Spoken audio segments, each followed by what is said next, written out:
Welcome to the Sweepstakes College Baseball podcast, where now 6 weeks of college baseball have been played. We're going to start things off this episode with a little discussion about Florida baseball and what the heck is going on down there. Just winning every weekend. Love to see it, but just can't win any sort of midweek against any team. Seems like if they played the worst team in the NCAA, they will somehow figure out a way to lose. And it is the most frustrating thing of all time to figure out where to rank this team. I mean, we'll get into that a little bit later, but Florida baseball, what are you doing? Can you just help us out with these rankings and just make it easy by winning a few more games in the midweek? It would be so easy to have this team in the top five, if not like one of the top teams in the nation, if they could just pull off a few more wins. But now they have like the most losses out of any team in the top 25 and are still a top 10 team. It's just a little ridiculous and makes it impossible to figure out where to rank this team because they could really be just anywhere in the top 25 if you weigh things differently. Yeah, I think Northern Colorado is still winless at this point in the year and have been blown out in just about every game. If I'm the director of baseball operations there, I'm calling Florida right now and booking a midweek. That's how they get their first win because you're right, this Florida team just cannot buy a midweek win no matter who the competition is, but continue to play extremely well against some tough competition on the weekend and just keep managing to win series. Yeah, it's super frustrating. Just not knowing what to expect out of this Florida team when they can just beat top teams on the weekend and not figure anything out during midweek games. But going from there, we have our player of the week for week 6, and we have a few honorable mentions because there were a lot of super interesting stat lines over the past week. Starting with Travis Bazzana, Oregon State. He has now hit 4 straight games with a leadoff home run. So something that you just never see, and most other weeks that would get him in the spotlight for our player of the week. But yeah, this week there was just a little bit more special players out there. I mean, another honorable mention that we'd like to highlight here is Ethan Conrad for Marist after he had 4 triples in one game, which is a ridiculous stat line by itself. If you wanna harp on those before we get into our actual player of the week. Yeah, I think Bazzano would have been a lock for player of the week if there wasn't some other good performances or if it was just against better competition in general. The Pac-12 just as a whole is down a lot this year, and Washington isn't any great competition. And obviously, no one would doubt that Bazzano is one of the best players in the country. So it doesn't take away from how impressive he is. It's just that there was players that played a little bit better against significantly better competition and in more pivotal games. Yeah, I mean, if Washington is a bad team, they just beat Texas. So, what does that say about the Big 12? But it really just seems like this year it's the SEC and the ACC, just leagues above the other conferences out there. But going to our actual player of the week for week 6, we have Blake Wright of Clemson. Went 13 of 22, 6 home runs, 21 RBI, 10 runs. And the two main things in this stat line are his grand slams over the weekend. Yeah, 2 of them there. And they really helped the comeback in both games against Florida State, where they probably should have lost the series. But somehow was able to sweep a really good Florida State team. Yeah, just insane numbers and in super pivotal spots, especially game two, hitting the grand slam to tie it up in the bottom of the ninth. That was just an unreal comeback, being down 8-1 going into the bottom of the ninth there. Um, Florida State undefeated going into the weekend, and looked like they should have had a series win against one of the top teams in the country, but come away getting swept, and that's just an unreal outcome. And Blake Wright had a lot to do with that. Yeah, I mean Florida State, if they're able to win that series there, they're jumping into probably the top 5, if not higher. But just weren't able to put it all together there, and that kind of leads us into our sweep setback of the week, which was the Florida State bullpen. They're just collapsed not once but twice, where they really should have won the series versus Clemson and ended up getting swept there. Just absolutely brutal. Can't look past that. Huge collapse by the bullpen there, especially giving up 8 runs in the 9th inning on Saturday and then 12 in 3 innings on Sunday. Really need to kind of figure things out there after a really dominant start to the year, right as they face a little bit better competition. Things went a little haywire, so need a reset there, and obviously still a really good start to the year, but have some things to improve on. Yeah, I mean, had at least a 3-run lead in all 3 of those games, but as you pointed out, it was game 2 and 3 that really hurt them.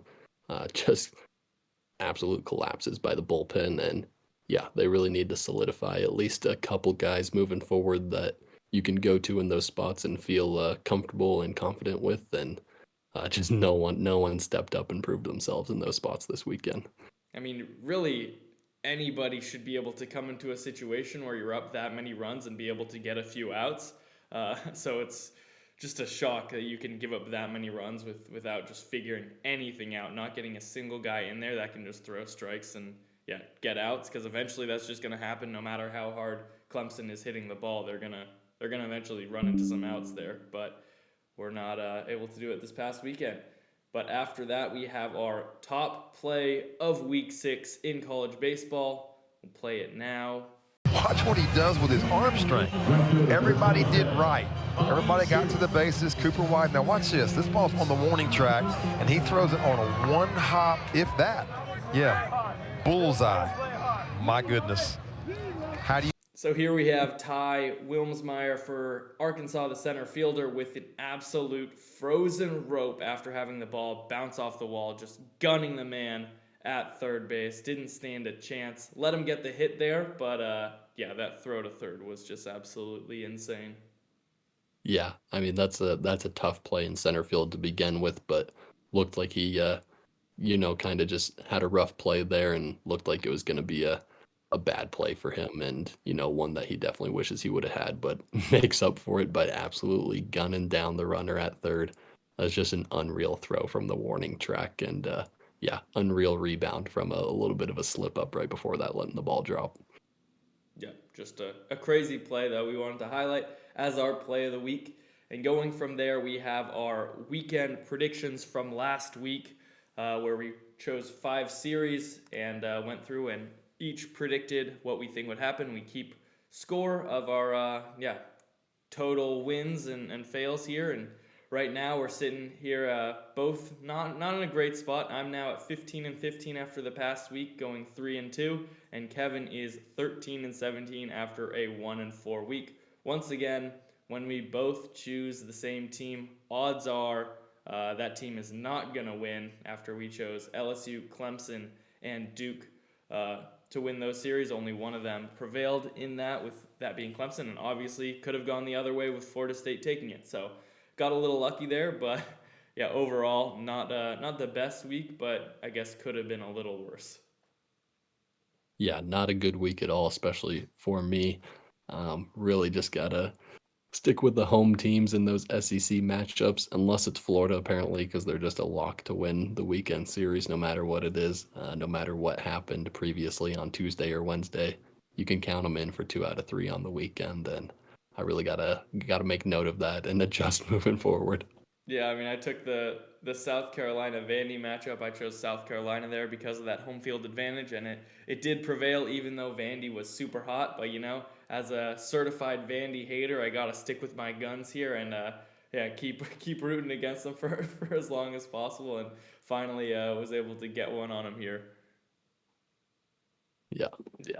Tough weekend overall, and thought I might be able to snag one with that Sam Houston State series. They played decently well, but DBU's looking like a really complete team right now, and maybe the best mid-major in the country. Yep, and with that being said, we will get into our rankings now for Week 6. The top overall stayed pretty constant. There were a few changes here and there, but starting things off at number 1, still at number 1 for the past few weeks, is Arkansas with the series win at Auburn. SEC has proven to be really tough to win on the road every single year. This year, especially, things started out real rough for the road teams, but Arkansas is one of the few that can actually pick up a road win against a decent Auburn squad here. Yeah, I feel like with the way Arkansas has been playing, you're almost surprised they didn't pull off the sweep, and it was on the road against a good SEC team, and so that says a lot. Auburn doesn't have the best SEC record right now, but I do think they are a solid team and will have some potential to turn it around down the road, even though they still have a tough schedule. But yeah, Arkansas, the series win was never in doubt as they picked up the Friday, Saturday wins. So you were never really concerned of them dropping that series. And I don't think you'll be too concerned with them dropping many series this year. Yep. And next up at number 2, we have Oregon State staying in that spot after going 4-0, beating Portland in the midweek and then sweeping Washington on the weekend. Washington team did just come off a series win at Texas, so they were kind of riding high there, but Oregon State just absolutely outclassed them in pretty much every way, barely giving up any runs and putting up a ton on their side of things. Yeah, I think you can definitely argue for Clemson in this 2 spot here, just given the strength of schedule and how many quality wins and series wins they have at this point. But it's hard to knock a team down after a 4-0 week, especially when Oregon State has just been handling business for the most part. Games haven't really been that close, even when they're playing lesser competition. They really just stand above the rest in the Pac-12 and have solidified themselves as one of the best teams in the country. And I feel like we have a gap behind this top 3 right now. Yeah, definitely. And I mean, one of Oregon State's 2 losses is to Arkansas, and that game looked like a College World Series final when they were playing it. Just electric on both sides and amazing pitching and good at bats all around. So yeah, having that as one of your 2 losses is definitely not a glaring point on their resume there. But yeah, like you mentioned, Clemson at number 3 definitely seems like there is a bit of a gap there, but it could tighten up with the few teams that are right after them if they have a few solid weeks. But yeah, Clemson 5-0 with 2 midweek wins and then sweeping Florida State. Really impressive. Offense never gave up in that Florida State series, but kind of do have a few question marks on the pitching staff because they did have to make some pretty big comebacks to be able to be in those games. So want to hone in on that. Definitely not 100% there, but yeah, still Clemson deserves to be in that 3 spot right now. Yeah, just impressive to sweep a team that was undefeated going into the week, especially with those comebacks like we've mentioned, and just look like one of the most complete teams in the country. And I think, especially with these top 3 teams, and I think especially with Clemson for me, is a team that just has that it factor. Just seems completely comfortable in those close games and playing from behind. Um, they've won a lot of games and have handled teams, but there's also been a lot of close games, and but they don't ever really make you feel uncomfortable or doubt the team at all. Yep, for sure. And at 4, we have Texas A&M jumping up 2 spots from last week after winning the series versus Mississippi State, where it was a good week for pitching. Pretty impressive there against what was a pretty hot Mississippi State team that was just on the verge of being ranked and might be there as well this week. So yeah, Texas A&M handled business at home, which is what you want to see. Maybe a sweep would have been able to kind of close the gap a little bit more to that Clemson-Oregon State area, but Texas A&M has looked pretty impressive overall this year. Yeah, just another really complete team. Have played extremely well up to this point, and Braden Montgomery has done nothing but impressed up to this point. Transferred in from Stanford and just hasn't missed a beat. Looks like a top 5 player in the country, potentially top 10 for sure, and I think you could argue top 5 easily. And yeah, the top of that lineup can hang with anyone in the country, especially.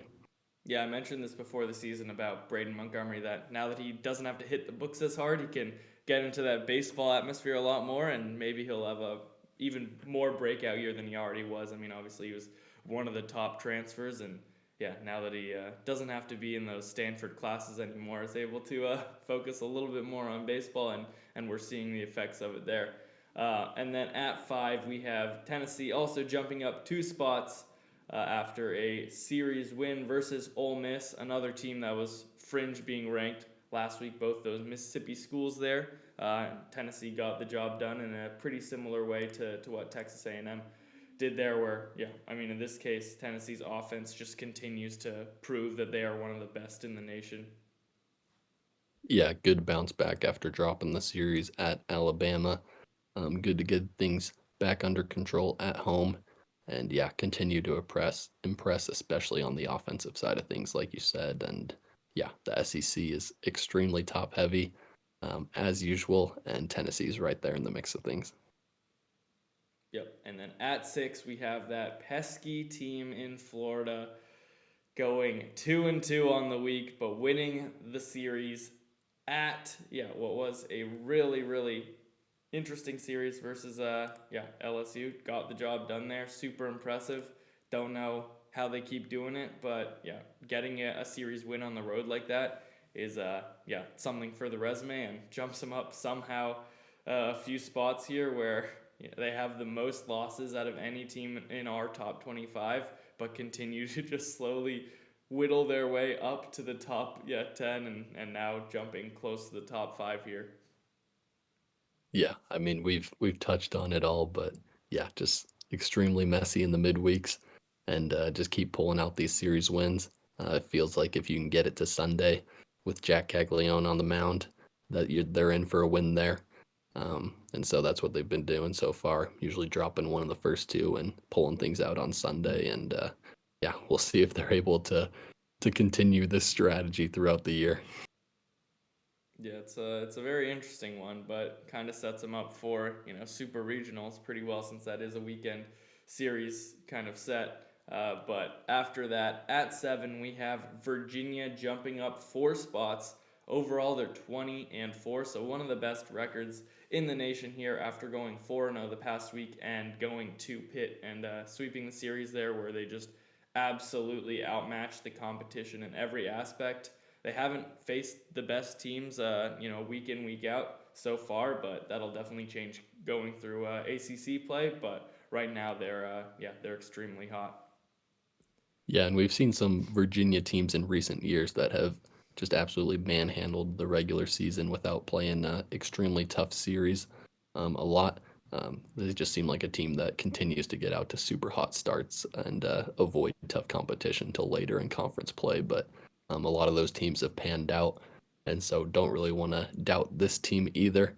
I think they will still hang well with tough competition. I mean, they just did win a series against Wake as well. And so, not a ton of good series wins, but they've handled business. Yeah, and with Wake winning the past week, it looks a little bit better on their resume. But now at number 8, we have LSU, the team that lost to Florida at home. So unfortunate there. They're dropping back 4 spots here from number 4 overall. Losing at home isn't what you want to see against top competition. Want to be able to win that series, but going 2-2 overall isn't a terrible result, all things considered. Yeah, this is a really tough spot here because LSU has now lost back-to-back weekends, and they're going to Arkansas this weekend. That's going to look like potentially 3 series losses in a row. Um, they certainly can hang with Arkansas. They're close on that talent level, but Arkansas just looks more complete at this point, so that's going to be a really tough one. And yeah, no matter how good of competition you're playing, it's really tough to lose 3 weekend series in a row, and we'll see if they're able to avoid that. Yeah, they'll be dropping down a decent amount if that continues. But I mean, it's just tough to compete with that Arkansas pitching staff. They just are dominant, especially the starters there. It's a tough 1-2-3 that LSU is going to have to deal with there. But at number 9, we have Vanderbilt dropping back 4 spots as well after going 1-3 the past week and getting swept at South Carolina. So, really tough week there. None of the games on the road were really that close, and just offense couldn't compete, and pitching wasn't great. So, kind of similar to what we saw at the beginning of the year with this Vanderbilt squad before they got extremely hot. So, definitely those question marks starting to arise again if they can't figure things out. But when they do, they look really good. So, it's really hit and miss with this Vanderbilt squad right now. Yeah, it's tough because this team was seeming like one of the hottest teams in the country and seemed like they were clicking on all cylinders. And if you get swept on the weekend, I feel like you want it to be more like Florida State this weekend, where they had control in all the games, and you can kind of just look internally and blame yourself for just letting those slip away. But Vandy just kind of got manhandled this weekend. Like you said, the games weren't really that close, and yeah, they were on the road in SEC play, but South Carolina just absolutely handled them. And South Carolina wasn't particularly hot since they dropped the series before that as well, and so that's a really tough one to swallow. Yep. And at 10, we have Duke dropping back a few spots. Maybe they should have fallen back more, but there really just wasn't somewhere to land for there with a lot of those teams in that 10 to 15 range not having good weeks. So Duke lands at that 10 spot after going 2-2 and losing on the road versus NC State, where back-to-back bad weeks in conference play now after starting so hot, where we thought that they maybe were going to be able to run through the ACC. That's definitely not the start that they've had now after a few weeks. But looking at the series, they probably should have won it versus NC State, but just fell apart in that second game, similarly to what we saw with Florida State. Duke gave up 6 in the ninth, and what we thought was a super, super solid bullpen is starting to have some question marks here and there. So definitely want to figure things out there, especially since this team was supposed to have the best bullpen in the nation coming into this year.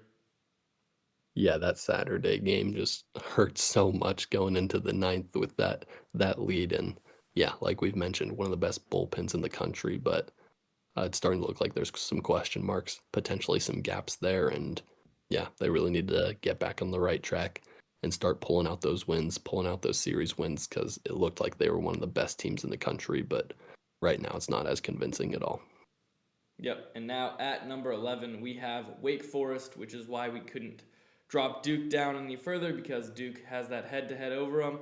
But Wake Forest jumping up 2 spots from 13 last week after going 3-1 and beating Louisville in their weekend series. So finally getting some momentum back, getting back on track. But Hartle is still shockingly bad so far this year, and Chase Burns is really just leading that pitching staff right now.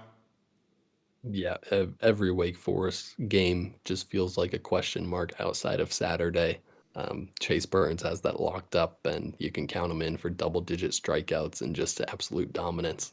But outside of that, the whole pitching staff is struggling for the most part, and they really need to find some sort of formula to put together another game on the weekend consistently. Yep. I mean, they still were able to kind of turn things around there, able to get some wins after the offense started to look a little bit better on this weekend, but it was against a questionable Louisville squad, which is definitely not vying to be at the top of the ACC, but definitely just got the job done. Needed to get back on track there and did just that. And now at 12 we have Dallas Baptist jumping up from 17 last week, so 5 spots after going 3-1.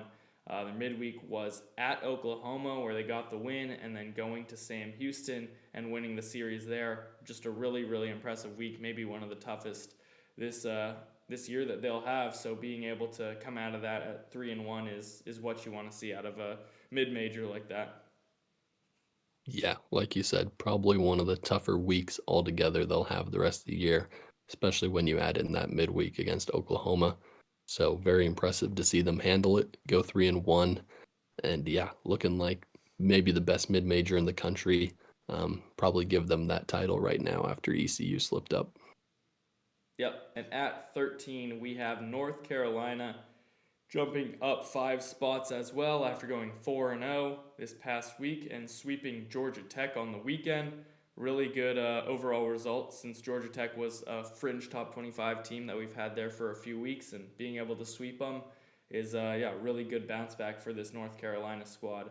And winning out against good competition is what you want to see, and be able to take advantage of some downfalls of some of the other kind of 10 to 15 range teams. Yeah, this was a really good bounce back after dropping that series to Miami. Got things back on track here, and now have a very good overall record with some pretty quality losses.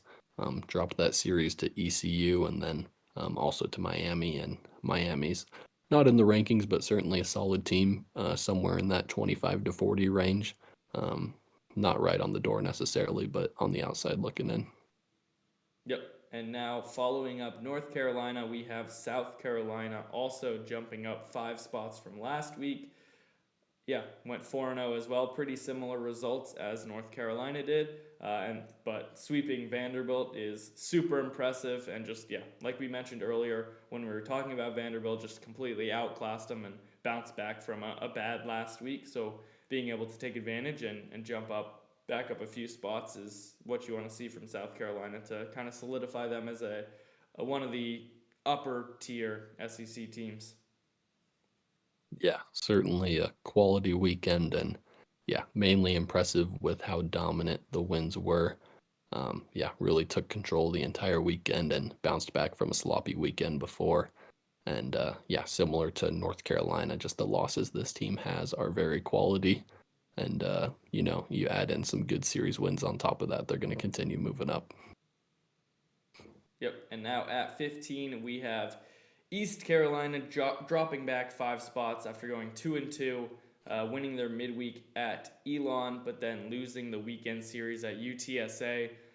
So for a mid-major, you kind of want to be able to take advantage of weeks like this where it is against teams that you should be able to beat. And if they do go 2-2 in a week like this, you would like to see them win the weekend series and maybe drop the midweek there. Just to, yeah, especially with the start of conference play and everything like that, want to take advantage of a good start there, and we're not able to do that against the UTSA squad that usually is pretty decent, but this year maybe looks a little bit more down, haven't had great wins so far, so yeah, East Carolina not doing that there is kind of disappointing, and yeah, is now jumped by another mid-major squad in DBU.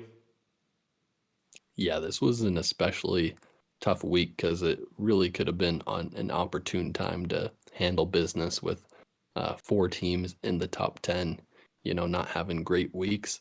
And so you could have seen this team jump up to like 7 potentially, but instead they're down here at 15. That's a 8 ranking swing right there. And so, yeah, like we've said, these mid majors just really need to handle business when they're not playing great competition, and unfortunately, they just weren't able to take care of it this weekend. Yep, and now at 16, we have Alabama dropping back 4 spots after going 1-3 the past week, winning their midweek, but then getting swept at Georgia. So once again, we see it's tough to win on the road in the SEC, but you expect them to get at least one win there to be able to compete. And yeah, just needed to get that job done to be able to kind of maintain where they're at, and wasn't able to do that. And this Alabama squad is now looking to bounce back here. Yeah, so a tough weekend after pulling off that series win against Tennessee. Um, I thought the pitching staff looked pretty impressive against Tennessee. That was one of the best offenses in the country, and they held them to a respectable run count on the weekend. Didn't let them go too ballistic, but this weekend Georgia kind of popped off on them a little bit more, and yeah, would like to see that be solidified for them to be in the top contenders in the SEC. It feels like this is probably the start of a down a tier in the SEC, maybe your 1B or your Group 2. Yep, and now at 17, we have Florida State dropping back 3 spots, even after getting swept at number 3 Clemson. They really kind of proved that they deserve to be in the top 25 after being out for so long and then jumping straight into there. I mean, yeah, getting swept isn't great, but they showed that they can beat Clemson, and they probably should have in 2 out of the 3 games. So if they did that, they would be way higher, obviously, but still staying in that, mid-level top 25 team. Haven't beaten really anybody good, but have shown that they can compete with the top level teams. Yeah, I think this is about as good of a week as you can have for getting swept. Um, we're on the road at Clemson and should have absolutely won 2 of the games at least. Potentially should have swept Clemson, and just completely fell apart. So certainly doesn't feel good, but it's also nice to know that you were in control of those games, can certainly hang with one of the top teams in the country, and yeah, really solidified themselves as a team that does belong up here in the top 25.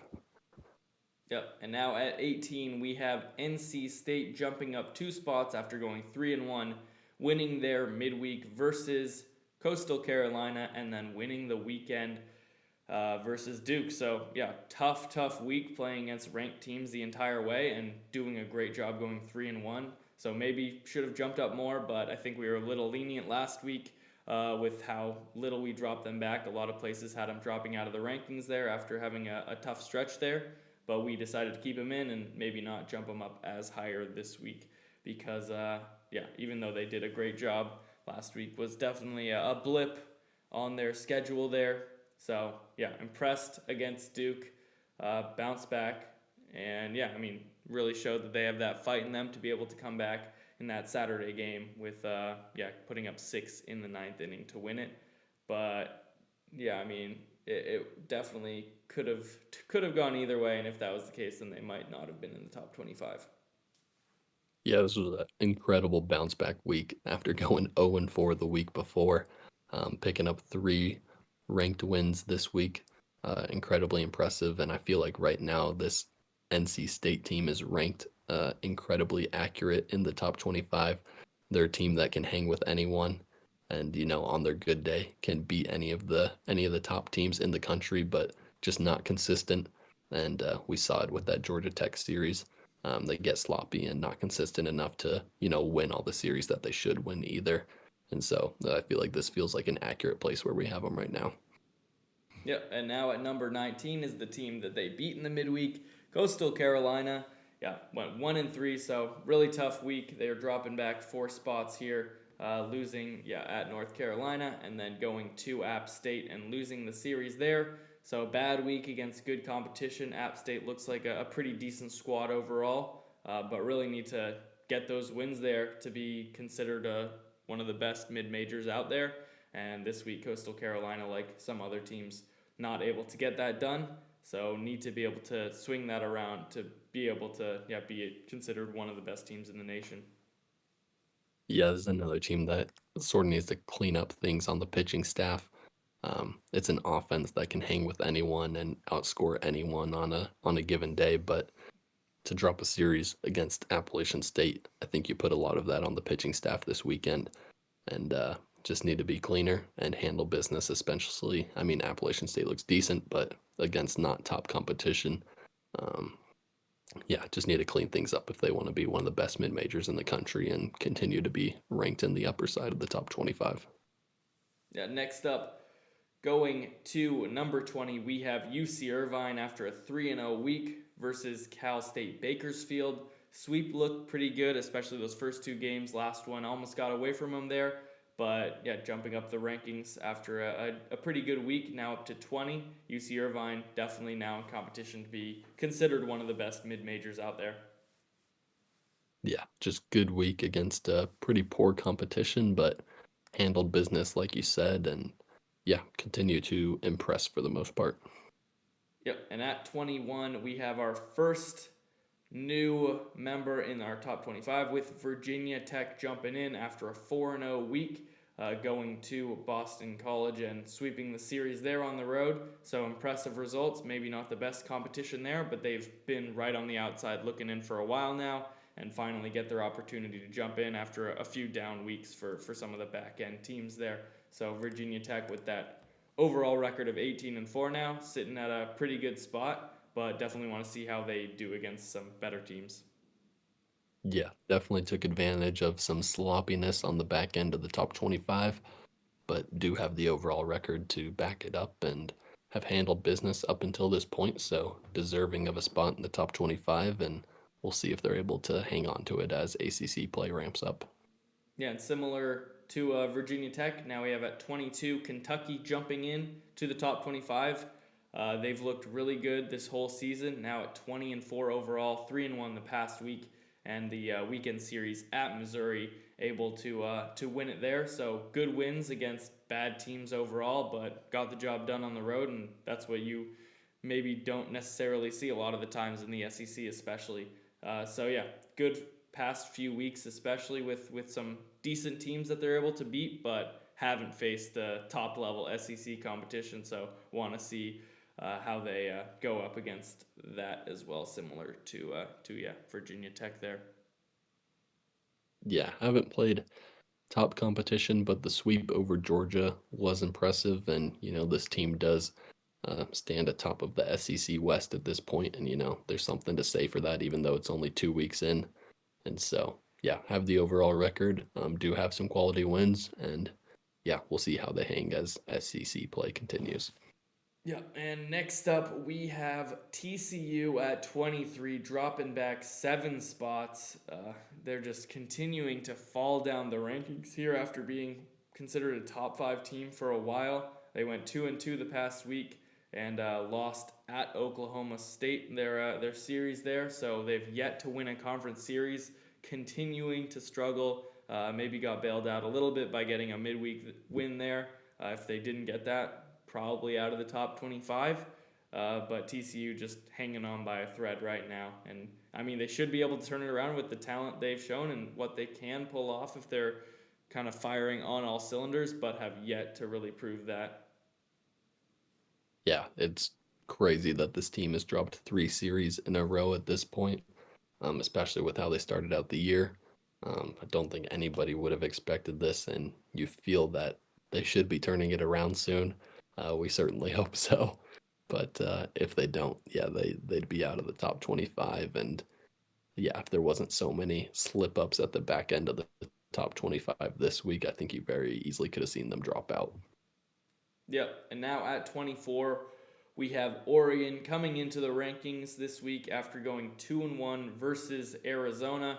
Good week overall, have yet to lose a conference series after there have been 3 weeks of it. They're 6-3, so haven't swept a team yet, but have looked solid overall and maybe solidifying themselves as the number 2 spot in the Pac-12 with Oregon State kind of running away with it. But seems like Oregon is that team right now that is in that 2 spot with a lot of other teams kind of back and forth the past few weeks. Yeah, nice to finally get a second Pac-12 team into the rankings. A conference you'll normally see like maybe 4 teams in the top 25 from, but this year it's just been Oregon State. But Oregon has consistently been winning its weekends.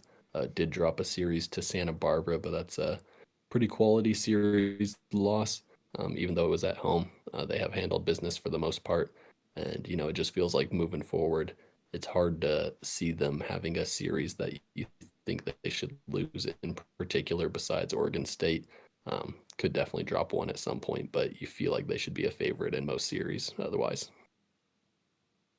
Yeah, and finishing off our top 25 is Campbell dropping back 4 spots. Maybe shouldn't be ranked this week, but leaving him here for the time being after going 2-2 the past week, winning their midweek, but then losing versus Delaware, their first conference series so far this season. So not great.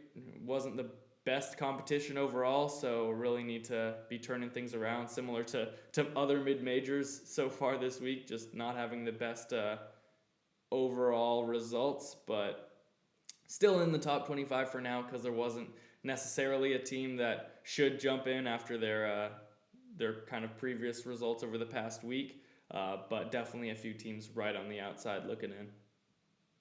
Yeah, this was really a tough week to drop to Delaware, especially at home.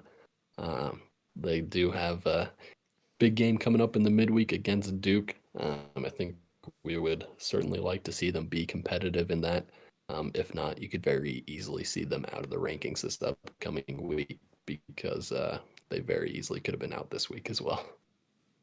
Yeah, and following that up, right now probably our 26th team at the moment is Mississippi State after going 2-2, losing the series at Texas A&M, but looked competitive, and that's kind of the results you expect out of a situation like that. I think Ole Miss is kind of right there too. A lot of SEC teams that are right on the outside looking in, but just need to show a little bit more consistency, which is obviously hard to do in the SEC to win back-to-back series, but kind of need to do that to get in our rankings here, especially with teams that maybe weren't considered the top of the table to start the year. Yeah, definitely knocking on the door. A lot of SEC teams don't necessarily have impressive records in SEC play so far, and Mississippi State sitting there at 3-3 after facing LSU and Texas A&M. I mean, that's one of the more impressive performances we've seen in the conference so far. We know it's just 500, but that's against two top 10 teams. And one of the series being on the road, I don't think you could ask for much better if you're Mississippi State. And it looks like a team that's certainly on the right track now. Yep, for sure. A few other SEC teams that mentioned in a second, but the teams that did drop out of the top 25 this week were Oklahoma, UC Santa Barbara, and Southern Miss after all of them losing their weekends, not looking great overall. Some of them not against the best competition either. So, yeah, need to be able to do that, to be able to stay in. Oklahoma now at 9 losses there after looking like an extremely hot team. Falling off there versus West Virginia at home. Really want to see some other results there.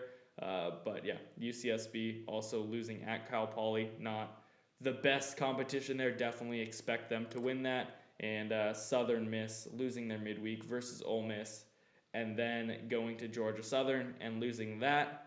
So bad week to really just be ranked and then falling right back out. Similar story with the other teams there. So really messing up our rankings here after pretty much putting them all in and then having them all drop out the next week.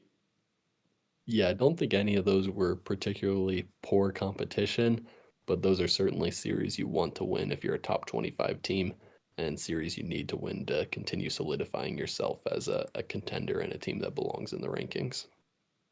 Yep, and now mentioning a few more teams that are just on the outside of our top 25 that could easily jump in next week if they're able to capitalize on their next series and have some teams in the back end fall out. We have Louisiana Tech, where they just put together a pretty solid season overall, but haven't looked great against top competition. We have Georgia and Auburn as both teams in the SEC that are just vying to potentially be one of those teams at the back end of the top 25 in the SEC slot, but just need to show a little bit more consistency and just maybe get a little lucky with the teams they go up against over the next few weeks to be able to get something together there. And then similarly, just a few more teams, Indiana State, Texas Tech, and Nebraska are all teams that I think are right on the outside looking in, especially since some of them have fallen out recently. Yeah, I think that's a good group there, especially those SEC teams on the outside looking in.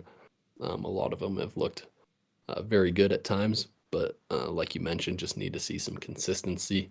And so if those teams are able to pull off another good series win, maybe another on top of that, really solidify themselves as a team that belongs in the top 25.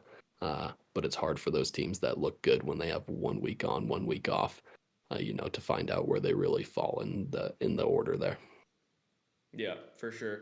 It's tough to be consistent in the SEC, but that's what you kind of need to do to be able to jump into the rankings there as one of the back end teams. But that is that for our Week 6 rankings and recap of what's going on in college baseball. Be sure to keep an eye out for our weekend series predictions later this week. We'll have some exciting series to predict, a lot of top teams going up against each other. And over the weekend, we'll be doing our best bets on Twitter. So check us out there if you want to lose some money, but have fun while you're doing it. So stay tuned for that and hope to see you next time. Goodbye.